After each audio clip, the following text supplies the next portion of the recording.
folks, you're back again with us, and this is time for some sports updates.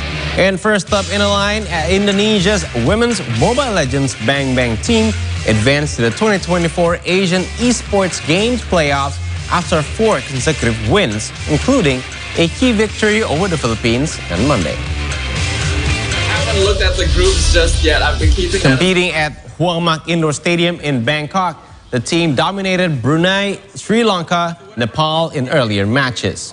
In the fourth match, the gold medalist of the 16th IESF World Esports Championships 2024 crushed the Philippines in under 15 minutes with a score of 18-10 kills.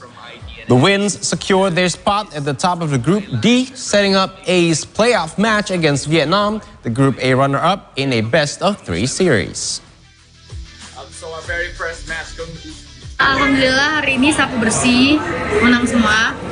Buat lawan Filipina tadi ngelihatnya sih mereka mainnya nge-react doang gitu, dia main safe. Jadi dari diri sendiri buat diri sendiri sih paling kayak lebih sabar aja tahan emosinya. Soalnya mereka benar-benar mundur-mundur terus kan, jadi nggak nunggu kita blunder gitu. Ya tanggapan TV mereka benar-benar main aman. Terus kalau dapat momen ya baru dibalikin gitu. Jadi jangan mistake aja dari kitanya sih. And now from esports, we move on to World of Badminton as Indonesian shuttlers finished as runners-up after losing to their opponent in the 2024 China Masters Badminton Championship at the Shenzhen Stadium in China on Sunday, November the 24th.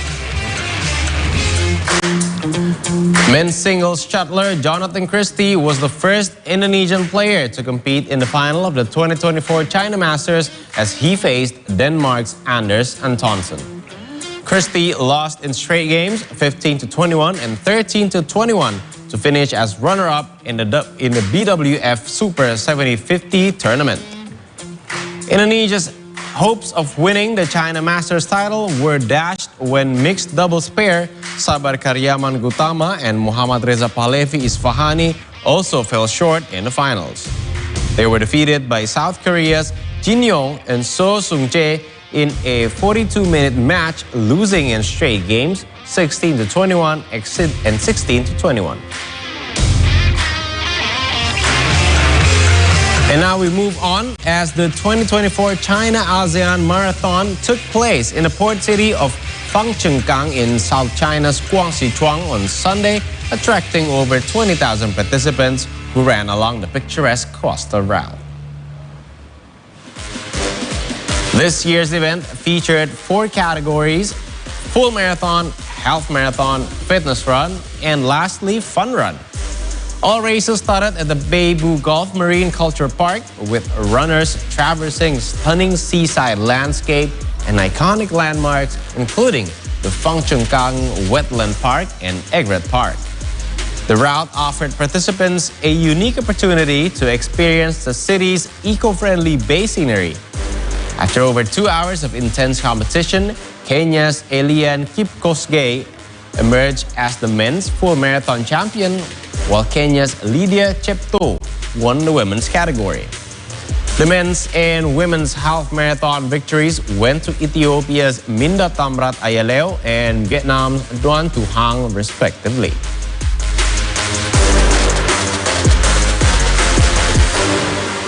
Lần đầu tiên, đây là giải đầu tiên em tham gia và được Trung Quốc mời thành phố Quảng Ninh tỉnh Quảng Ninh sang đây tham gia giải marathon hữu nghị giữa hai nước ạ. 今年是我第2次来这边看这个东马马拉松了。相比于去年来说，今年的话，现场的氛围就更热烈，而且整个赛程就更加紧实而且壮观。然后我自己的话也拍了一些我感觉还不错的照片，就是也更加让我觉得明年我也要参加这个赛事。 The China ASEAN Marathon has been held successfully for 4 times since 2017 and is renowned for its unique and scenic course. It is hailed by the China Athletics Association for having the most beautiful track. And this year, officials from the consulates of 6 ASEAN countries in Nanning, Guangxi's capital city, were invited to attend the opening ceremony of the event and participate in the races.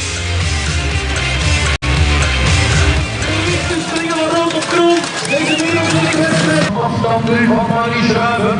En van hem een kleine voorsprong op Zuid-Afrika. Peter die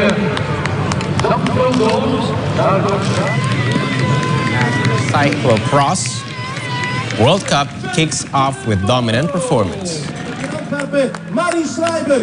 World champion Fern van Empel and Belgium's Elie Iserbyt won the opening round of the UCI Cyclocross World Cup Antwerp on Sunday.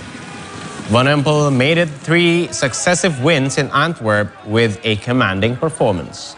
The Dutch woman finished 31 seconds ahead of compatriot Lucinda Brand, with Maria Schreiber of Luxembourg finishing 3rd. Iserbyt finished 17 seconds ahead of another Belgian, Laurens Sweeck, while Michael van Thorenhout came in 3rd to complete a Belgian 1-2-3.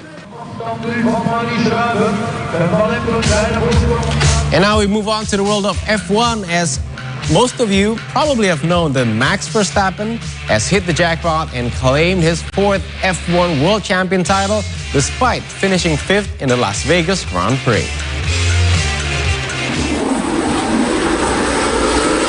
Max Verstappen needed only to finish ahead of McLaren's Lando Norris to claim his 4th consecutive World Champion title.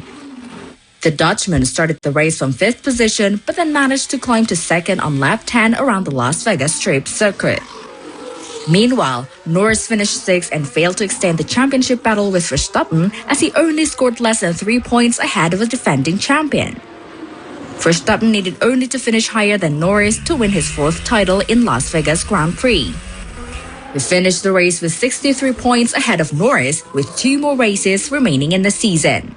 Verstappen, who is now the 6th driver in F1 history to win at least 4 titles, even sounded unusually emotional in a radio message upon finishing the race. Incredibly proud of everyone, what they have done for me, and to stand here as a 4-time world champion is of course something that I never thought was possible. So yeah, at the moment just feeling relieved in a way, but also very proud. Meanwhile, George Russell won the Las Vegas Grand Prix with his teammate Lewis Hamilton finishing 2nd, which marked Mercedes' first 1-2 finish since 2022. Hamilton came from 10th on the grid to capture his podium finish. The duo crossed the finish line under a checkered flag waved by actor Sylvester Stallone. Furthermore, Carlos Sainz Jr. finished 3rd, while his teammate Charles Leclerc was in 4th. They managed to score more points for Scuderia Ferrari, as the Constructor Championship remains a tight battle between their team and McLaren. On the other hand, Red Bull Racing, the Constructor Champion for the past 2 seasons, has now fallen to 3rd place in the 2024 standings. Nevertheless, the Constructors' Championship battle is likely heading to the season finale in Abu Dhabi, with McLaren leading Ferrari by 24 points after Norris and Oscar Piastri finished 6th and 7th in the Las Vegas GP. Yes, so with that, Verstappen has joined the all-time list, which are the world champions in the world of F1. And first, we have Michael Schumacher on top of the list with 7 seasons of championships, and Lewis Hamilton followed also with 7 world champion.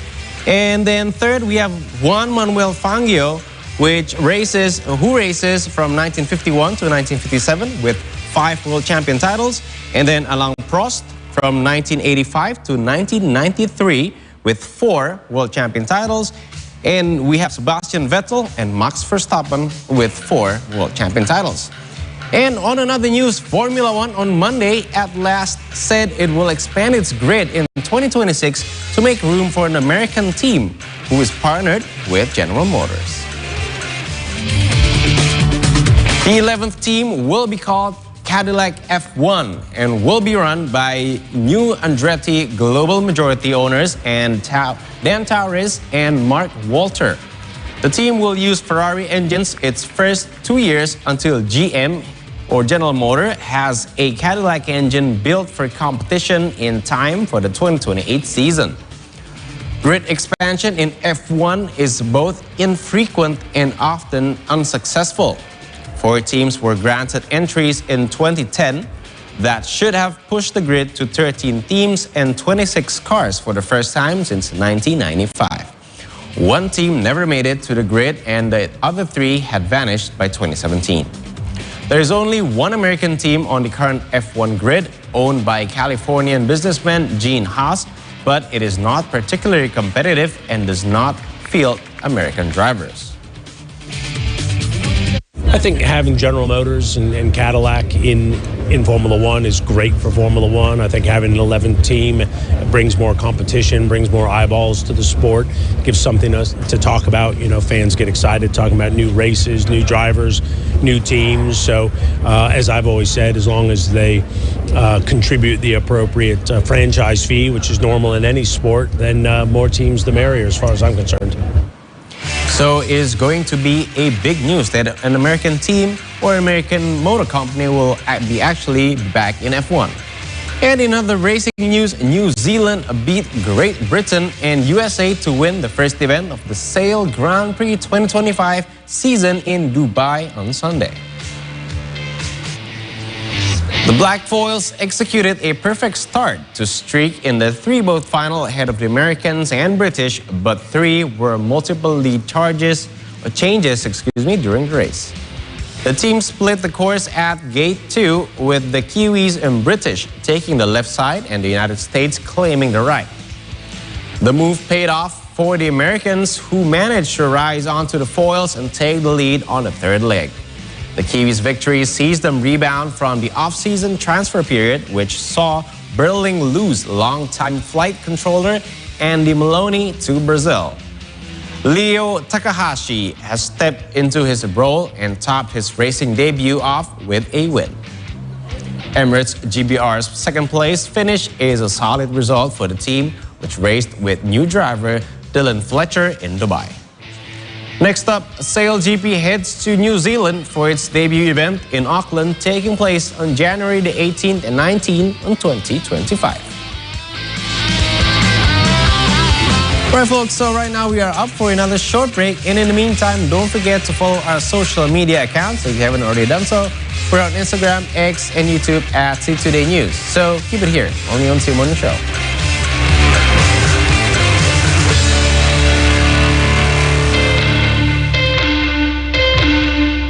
What's up, you guys, and welcome back to the channel. My name is Christian Hansen. In this video, we will be exploring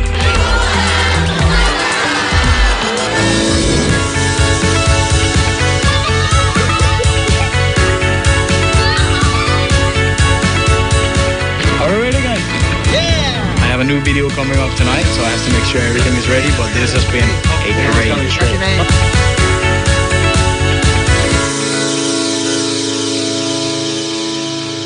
Sudah dipastikan itu belum ada pengobatan yang bisa mengobati DM1. Pernah berpikir untuk mengakhiri hidup aku sendiri karena waktu itu aku merasa sendiri, sama sekali nggak ada yang bisa aku ajak bicara. Pada saat yang bersamaan aku sama papa konsumsi sebuah suplemen dan papa waktu itu mulai drop beberapa kali masuk ke rumah sakit. Vitiligo ini sebenarnya bukan kulit yang perlu disembuhkan, tapi mentalnya yang perlu dikuatkan. What's happening now? President Prabowo Subianto and Vice President Gibran Rakabuming Raka that took their oaths of office at the Parliament building earlier today. Exclusive interviews and all the latest in entertainment. We don't talk only about the money, but we talk about the timing. Spice up your afternoon with a variety of up-to-date information. Buenos Aires, Argentina, where Liam Payne passed away on Thursday. Don't miss it with 3-hour news show every day at 5 p.m.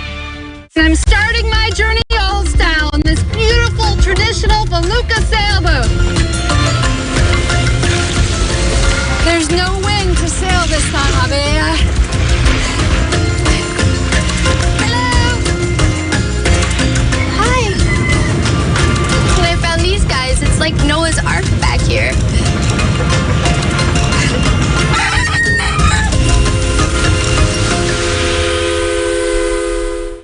Since I was young, I had an intense desire to discover the world around me. This is my first time driving in South America. That hasn't changed, just the level of adventure. Now, every journey has a purpose. And each time I venture out to explore new destinations around the globe. Yeah. There's a biggie under there. I am following my travel quest.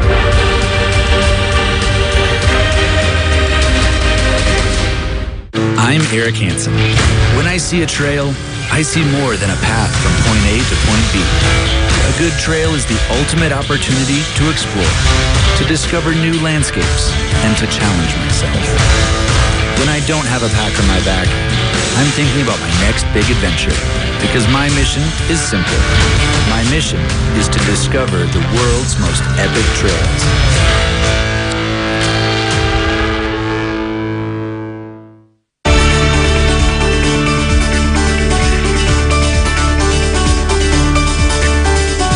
You're still watching C Morning Show. Indonesian state-owned oil and gas enterprise Pertamina once again held the Eco Run Fest on the weekend. That's right. The event featured a half-marathon musical performances and sustainability-focused interactive workshop, as well as various small and medium enterprises, many of which were partnered and supported by Pertamina.